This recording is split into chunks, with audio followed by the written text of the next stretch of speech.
행복한 교회 성도 여러분, 이 영상을 보시는 하나님 나라의 귀한 자녀 여러분, 오늘은 2023년 9월 6일 수요일입니다. 오늘 매일 성경 본문에서는 다윗이 죽은 후 아도니아는 다윗의 시중을 들던 수냄 여자 아비삭을 아내로 삼고자 합니다. 그는 밧세바에게 찾아가 솔로몬의 허락을 받아달라고 요청합니다. 밧세바는 솔로몬에게 허락을 구하지만 솔로몬은 이것을 왕위에 도전하는 행위로 간주하여 그를 처형합니다. 이 같은 인간의 정치적 야망과 개교 속에서도 하나님은 다윗에게 약속한 솔로몬의 견고한 왕정의 약속을 지켜나가십니다. 오늘 본문을 나누어 보겠습니다. 열왕기상 2장 13절부터 18절, 아비삭을 아내로 요구한 아도니아, 19절부터 25절, 아도니아의 죽음.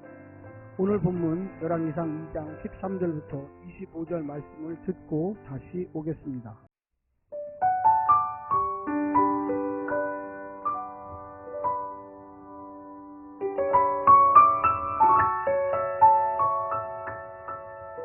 학기세 아들 아도니아가 솔로몬의 어머니 밧세바에게 나아온지라. 밧세바가 이르되 내가 화평한 목적으로 왔느냐. 대답하되 화평한 목적이니이다. 또 이르되 내가 말씀드릴 일이 있나이다. 밧세바가 이르되 말하라. 그가 이르되 당신도 아시는 바이거니와 이 왕위는 내 것이었고 온 이스라엘은 다 얼굴을 내게로 향하여 왕으로 삼으려 하였는데 그 왕권이 돌아가 내 아우의 것이 되었음은 여호와께로 말미암음이니이다. 이제 내가 한 가지 소원을 당신에게 구하노니 내 청을 거절하지 마옵소서. 밧세바가 이르되 말하라. 그가 이르되 청하건대 솔로몬 왕에게 말씀하여 그가 수냄 여자 아비삭을 내게 주어 아내를 삼게 하소서. 왕이 당신의 청을 거절하지 아니하리이다. 밧세바가 이르되 좋다. 내가 너를 위하여 왕께 말하리라. 밧세바가 이에 아도니아를 위하여 말하려고 솔로몬 왕에게 이르니 왕이 일어나 영접하여 절한 후에 다시 왕좌에 앉고 그의 어머니를 위하여 자리를 베푸니 그가 그의 오른쪽에 앉는지라. 밧세바가 이르되 내가 한 가지 작은 일로 왕께 구하오니 내 청을 거절하지 마소서. 왕이 대답하되 내 어머니여 구하소서. 내가 어머니의 청을 거절하지 아니하리이다. 이르되 청하건대 수냄 여자 아비삭을 아도니아에게 주어 아내로 삼게 하소서.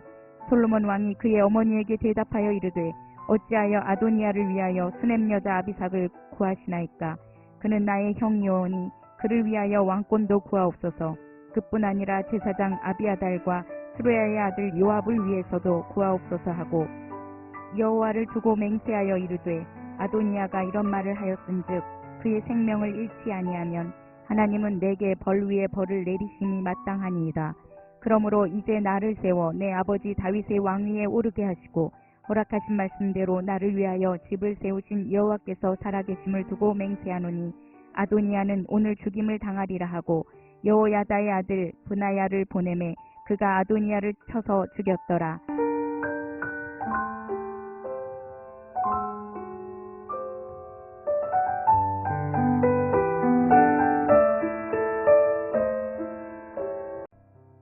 아도니아는 다윗의 여인이었던 아비삭을 아내로 삼으려 합니다. 고대에는 왕의 아내나 후궁들을 탐내는 행위는 왕권을 넘보는 행위로 간주되었습니다. 또한 보통 왕이 죽으면 현대 왕의 규방은 후대 왕의 소아에 맡겨지는 게 당시 관습이었습니다. 그러므로 아도니아가 아비삭을 아내로 맞으려 한 행동은 솔로몬에게는 왕위 찬탈 의도가 있는 행위로 받아들여졌습니다. 이전에 압살롬이 다윗을 배반했을 때 아히도벨이 압살롬에게 다윗이 남겨간 후궁과 동침하라고 조언한 것도 같은 맥락이었습니다. 오늘 본문을 세 부분으로 나누어 자세히 설명드리겠습니다. 첫 번째, 아도니아의 불순한 부탁. 아도니아는 솔로몬을 직접 찾지 않고 그의 약한 구리인 어머니 밧세바를 찾아 청탁합니다. 다윗의 품에 있던 수냄 여자 아비삭을 자기 아내로 삼도록 솔로몬에게 말해달라고 부탁한 것입니다. 아도니아가 정말 바라는 것은 이 여인이 아니라 다윗의 첩을 얻음으로써 다윗 왕조의 보종의 연결을 도모하여 혹시 있을지도 모르는 자신의 반란의 정통성을 확보하기 위함이었습니다. 하지만 그런 야망은 숨긴 채 화평, 샬롬의 얼굴을 한 채 밧세바를 찾았습니다. 사단은 속이는 자가 맞습니다. 두 번째, 밧세바의 순진한 부탁. 밧세바는 솔로몬을 선택한 하나님의 뜻 때문에 백성의 압도적 지지를 받는 자신에게 와야 할 왕권이 솔로몬에게 갔다는 아도니아의 말을 듣고 다윗의 첩을 달라는 그의 요구를 작은 일로 여겼습니다. 그러고는 왕인 솔로몬에게 아도니아의 첩을 들어달라고 부탁합니다. 나단 선지자의 조언에는 지혜롭게 반응하더니 아도니아의 간교한 술책은 간파하지 못한 것입니다. 분별 없는 온정적인 태도입니다. 너무 비정한 것도 너무 관대한 것도 피하십시오. 지혜롭게 분별하여 대처해야만 합니다. 마지막 세 번째는 솔로몬의 단호한 거절.